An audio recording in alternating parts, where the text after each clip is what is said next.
Deutéronome, chapitre 2. Instruction pour conquérir Canaan.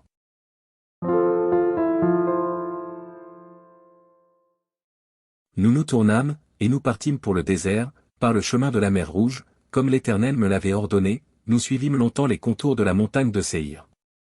L'Éternel me dit: Vous avez assez suivi les contours de cette montagne. Tournez-vous vers le nord.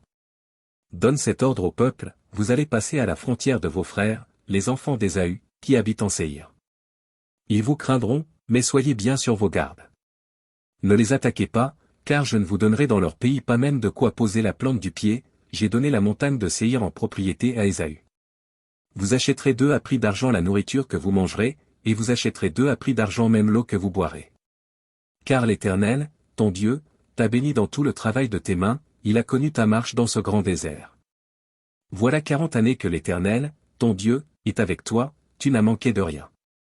Nous passâmes à distance de nos frères, les enfants d'Ésaü, qui habitent en Séhir, et à distance du chemin de la plaine, d'Élat et d'Etzion-Gébé, puis nous nous tournâmes, et nous prîmes la direction du désert de Moab.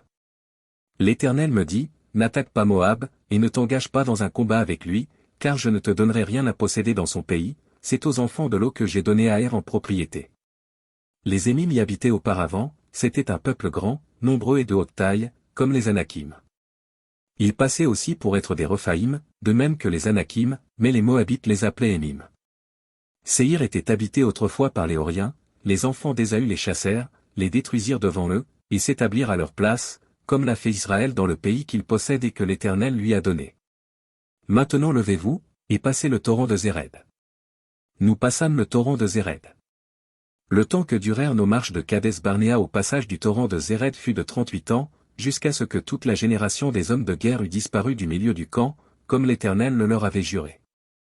La main de l'Éternel fut aussi sur eux pour les détruire du milieu du camp, jusqu'à ce qu'ils eussent disparu. Lorsque tous les hommes de guerre eurent disparu par la mort du milieu du peuple, l'Éternel me parla, et dit: Tu passeras aujourd'hui la frontière de Moab, à Ar. Et tu approcheras des enfants d'Ammon. Ne les attaque pas, et ne t'engage pas dans un combat avec eux, car je ne te donnerai rien à posséder dans le pays des enfants d'Ammon, c'est aux enfants de Lot que je l'ai donné en propriété. Ce pays passait aussi pour un pays de Rephaïm, des Rephaïm y habitaient auparavant, et les Ammonites les appelaient Zamzumim. C'était un peuple grand, nombreux et de haute taille, comme les Anakim. L'Éternel les détruisit devant les Ammonites, qui les chassèrent et s'établirent à leur place. C'est ainsi que fit l'Éternel pour les enfants d'Ésaü qui habitent en Séhir, quand il détruisit les Horiens devant eux, ils les chassèrent et s'établirent à leur place, jusqu'à ce jour.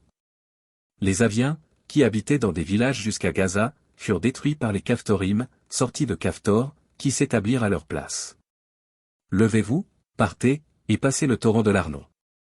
Vois, je livre entre tes mains Sihon, roi de Hesbon, l'Amoréen et son pays. Commence la conquête, fais-lui la guerre. Je vais répandre dès aujourd'hui la frayeur et la crainte de toi sur tous les peuples qui sont sous le ciel, et, au bruit de ta renommée, ils trembleront et seront saisis d'angoisse à cause de toi. J'envoyai, du désert de Kédémoth, des messagers à Sihon, roi de Hesbon, avec des paroles de paix. Je lui fis dire: Laisse-moi passer par ton pays, je suivrai la grande route, sans m'écarter ni à droite ni à gauche. Tu me vendras à prix d'argent la nourriture que je mangerai, et tu me donneras à prix d'argent l'eau que je boirai, je ne ferai que passer avec mes pieds. C'est ce que m'ont accordé les enfants d'Ésaü qui habitent en Séhir, et les Moabites qui demeurent à Ar, accorde-le aussi, jusqu'à ce que je passe le Jourdain pour entrer au pays que l'Éternel, notre Dieu, nous donne. Mais Sihon, roi de Hesbon, ne voulut point nous laisser passer chez lui, car l'Éternel, ton Dieu, rendit son esprit inflexible et endurcit son cœur, afin de le livrer entre tes mains, comme tu le vois aujourd'hui. L'Éternel me dit: Vois, je te livre dès maintenant Sihon et son pays. Sihon sortit à notre rencontre, avec tout son peuple, pour nous combattre à Jaar. L'Éternel, notre Dieu, nous le livra, et nous le battîmes, lui et ses fils, et tout son peuple. Nous prîmes alors toutes ces villes, et nous les dévouâmes par interdit, hommes, femmes et petits-enfants, sans en laisser échapper un seul. Seulement, nous pillâmes pour nous le bétail et le butin des villes que nous avions prises. Depuis Aroër sur les bords du torrent de l'Arnon, et la ville qui est dans la vallée, jusqu'à Galad, il n'y eut pas de ville trop forte pour nous, l'Éternel, notre Dieu, nous livra tout. Mais tu n'approchas point du pays des enfants d'Ammon, de tous les bords du torrent de Jabbok, des villes de la montagne, de tous les lieux que l'Éternel, notre Dieu, t'avait défendu d'attaquer.